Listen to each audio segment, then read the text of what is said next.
Wanita ini sedang kencan buta dengan seorang pria. Mereka adalah dua orang single parent yang sedang mencari pasangan. Wanita ini sudah mempunyai seorang putri yang sangat cantik, dan cowok ini juga telah memiliki seorang putra yang sangat tampan, mirip dengan ayahnya. Di awal ketemu, mereka terlihat nyaman-nyaman aja. Namun di tengah-tengah obrolan, tiba-tiba suasana menjadi tegang. Entah apa sebabnya, si cewek terlihat menjadi marah. Gak lama kemudian, cewek ini pun bangun dan dengan sengaja menginjak kaki si cowok. Tentu aja, cowok ini merasa kesakitan dan sedikit marah kepadanya. Dan saat itu tiba-tiba ada anak cowok ini datang dan dia langsung memeluk kaki cewek itu. Dia memohon agar wanita itu tidak meninggalkan ayahnya. Melihat itu dia jadi kepikiran dan dia juga memikirkan nasib putri sematawayangnya.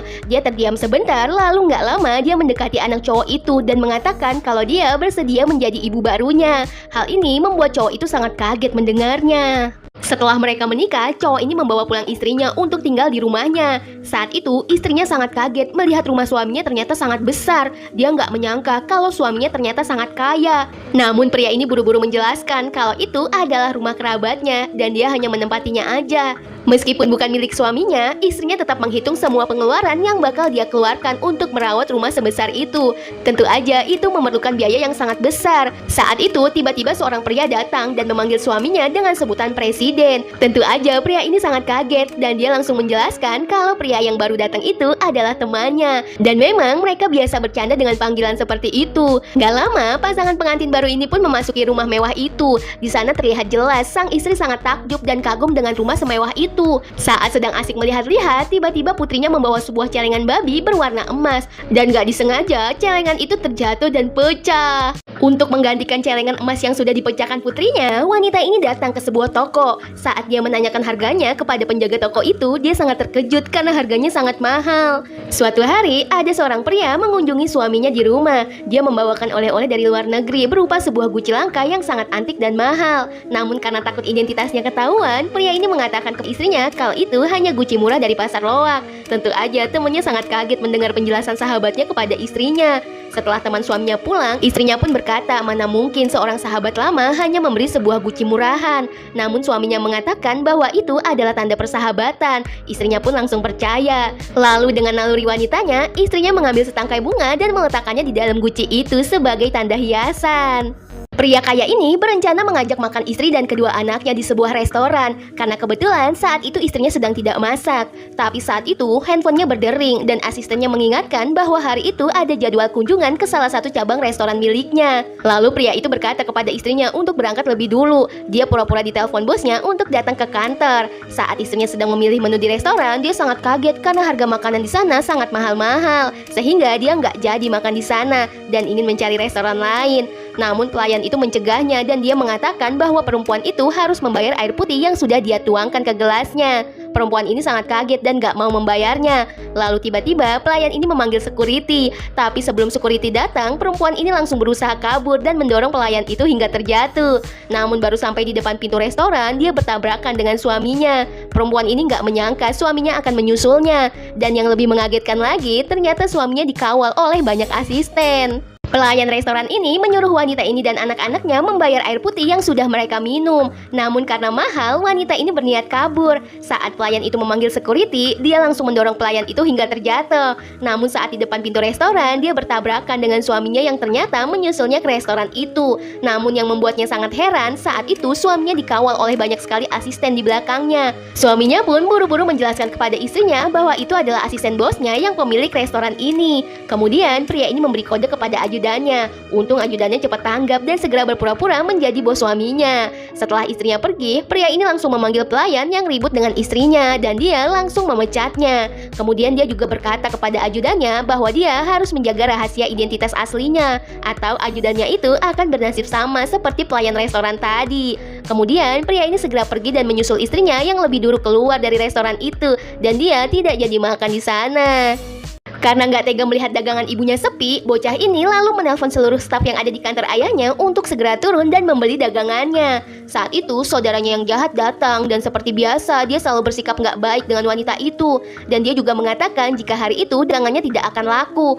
Tapi anak laki-laki ini langsung maju dan membela ibunya. Dia juga mengatakan kalau sebentar lagi dagangan ibunya akan terjual habis. Saudaranya yang jahat tersenyum sinis dan tidak percaya dengan omongan anak laki-laki itu. Tanpa dia tahu apa yang telah dilakukan anak ini. ini sebelumnya. Dan benar aja, nggak lama seluruh karyawan di gedung itu keluar dan berlarian menyerbu dagangan ibunya, sehingga membuat saudara tirinya ini sangat terkejut. Kemudian anak laki-laki ini berkata kepada saudara ibunya bahwa dia tidak boleh memandang sebelah mata dan menghina ibunya lagi. Karena kesal, wanita ini ingin anak itu, tapi ibunya langsung menangkap tangannya dan mengatakan bahwa mulai sekarang tidak ada seorang pun yang bisa menyakiti keluarganya. Saat mendapat kabar dari suaminya bahwa kedua anaknya diterima di sekolah favorit, istrinya pun sangat senang. Namun wanita ini menjadi khawatir dengan biaya yang harus disiapkan untuk sekolah anak-anaknya di sana. Namun suaminya mengatakan kalau anak-anaknya akan sekolah dengan beasiswa dari bosnya. Jadi mereka tidak perlu mengeluarkan biaya. Di malam harinya, untuk pertama kali mereka tidur dalam satu kamar. Meskipun telah menikah, namun mereka belum pernah tidur satu ruangan. Anak-anaknya sengaja menarik selimutnya dan mereka nggak sadar saling berpelukan. Lalu pada saat keduanya membuka mata, keduanya pun sama-sama terkejut dan berteriak. Di saat itu, nggak sengaja sang suami melihat tai lalat di kuping istrinya. Seketika dia pun terdiam, lalu teringat dengan masa lalunya yang selalu mabuk hampir tiap malam. Tiba-tiba aja sang istri refleks menendang sang suami hingga dia terjatuh dari tempat tidur dan mengerang kesakitan. Istrinya pun langsung turun dan mencoba menolong suaminya. Saat hari pertama sekolah, kedua orang tua ini sangat kompak dengan mengenakan pakaian yang sama dengan seragam sekolah anak mereka. Saat itu, kebetulan kepala sekolah lewat dan dia langsung menyapa pria ini dengan memanggilnya direktur. Pria ini pun sangat kaget. Kemudian dia langsung bersalaman dengan kepala sekolah itu dan berbisik agar menyembunyikan identitasnya dan menyuruhnya pura-pura salah orang.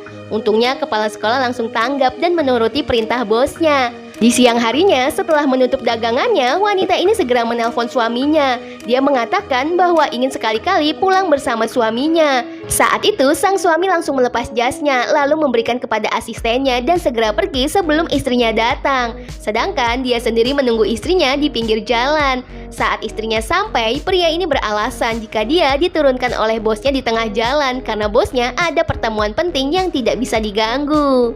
Wanita ini mendapat telepon dari pihak sekolah dan mengatakan bahwa anaknya berantem dengan teman sekelasnya. Lalu keduanya pun bergegas menuju ke sekolahan anaknya. Di sana, anaknya sedang dinasehati oleh gurunya. Namun anak ini membela diri dan mengatakan bahwa dia tidak bersalah. Dia juga menjelaskan bahwa temannya lah yang lebih dulu merebut mainannya.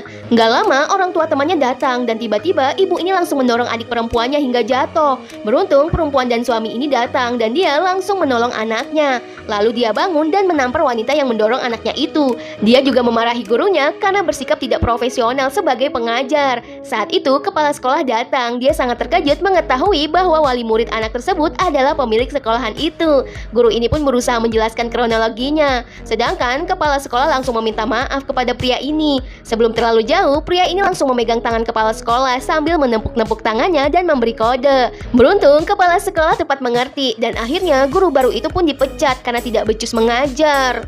Istri CEO ini sedang meminta izin kepada suaminya untuk wawancara kerja, tapi dia nggak tahu kalau perusahaan tempatnya wawancara adalah milik suaminya sendiri yang selama ini dirahasiakan karena mereka baru aja menikah. Setelah istrinya pergi, pria ini langsung menelpon asistennya dan mengatur proses wawancara istrinya.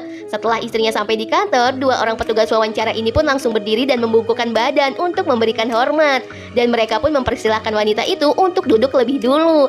Hal itu tentu aja membuat wanita ini sedikit kaget dan canggung karena kedua orang ini terlalu sopan sebagai petugas wawancara. Selama proses wawancara, dua orang ini dibuat kagum dengan kecerdasan istri dari CEO mereka. Akhirnya wawancara pun selesai. Dua orang ini lalu mempersilahkan istri bosnya itu untuk meninggalkan ruangan dan menyuruhnya untuk menunggu kabar selanjutnya. Dan setelahnya, wanita ini mendapat kabar jika dia telah lolos wawancara dan diterima kerja. Tanpa sengaja, wanita ini melihat tanda lahir di leher anak sambungnya. Dia pun sangat terkejut. Dia jadi teringat masa lalunya saat dia baru saja melahirkan dua anak kembar laki-laki dan perempuan. Tapi sayangnya saat itu suster memberitahunya jika anak laki-lakinya meninggal dunia. Suster juga mengatakan jika kedua anak tersebut memiliki tanda lahir. Anak yang laki-laki memiliki tanda lahir di leher dan yang perempuan tanda lahirnya di tangan. Saat sedang makan malam bersama keluarga, gadis kecil ini tiba-tiba berkata kepada ayah barunya kalau dia mempunyai tanda lahir yang sama dengan kakaknya. Mendengar itu, pria ini sangat kaget. Dia nggak tahu bagaimana menjelaskan kepada anak yang masih kecil itu. Lalu kemudian sang ibu pun bertanya kepada suaminya tentang keberadaan mantan istrinya dulu. Namun pria itu menjawab kalau dia tidak ingin membahas semua itu di depan anak-anak mereka. Dan dia berjanji akan menceritakan semuanya jika waktunya sudah tepat. Lalu di malam harinya di tempat tidur, wanita ini pun kembali dibuat terkejut karena suami barunya itu memiliki bekas luka yang sama dengan mantan kekasihnya dulu. Suatu hari, perempuan ini dapat surprise dari suaminya berupa rangkaian bunga yang sangat indah. Suaminya juga memberikan seikat bunga yang sangat cantik. Saat itu, di hari pertamanya kerja, perempuan ini sudah mendapatkan perlakuan yang sangat gak enak dari seniornya itu yang merupakan saudaranya yang jahat. Dia selalu saja menghina wanita ini. Saat manajernya datang, saudaranya langsung mengatakan jika wanita itu telah mencuri laporan orang lain di hari pertamanya kerja. Dan tiba-tiba aja, manajer itu langsung menamparnya dan juga memecatnya. Namun saat itu seorang karyawan lain datang dan langsung mengajak manajer itu untuk pergi. Lalu karyawan ini mengetahui jika wanita itu adalah istri bos mereka. Tentu aja manajer ini sangat kaget mendengarnya. Lalu dia pun kembali menemui kedua wanita ini. Dia meminta maaf kepada istri bosnya. Dan dia langsung menampar pipi wanita ini yang telah membuat laporan palsu.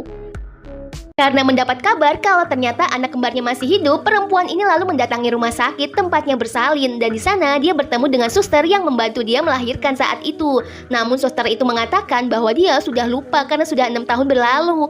Namun suster itu mengatakan memang benar bahwa kedua anak kembarnya masih hidup, tapi dia nggak tahu di mana keberadaannya. Sementara wanita ini mendapat kabar jika ternyata suaminya selama ini telah menyembunyikan identitasnya yang ternyata adalah seorang direktur kaya raya di kantor tempat dia bekerja. Dan hari itu semua identitas suaminya sudah terungkap. Setelahnya asisten ini memberitahu jika putra bosnya masuk rumah sakit. Saat itu dokter mengatakan bahwa anaknya butuh transfusi darah dan perempuan ini langsung mendonorkan darahnya untuk anak sambungnya itu. Setelah dicek ternyata hasil itu menunjukkan jika perempuan ini adalah ibu kandung anak itu. Dan ternyata kedua anak itu adalah saudara kembar yang telah terpisah selama 6 tahun.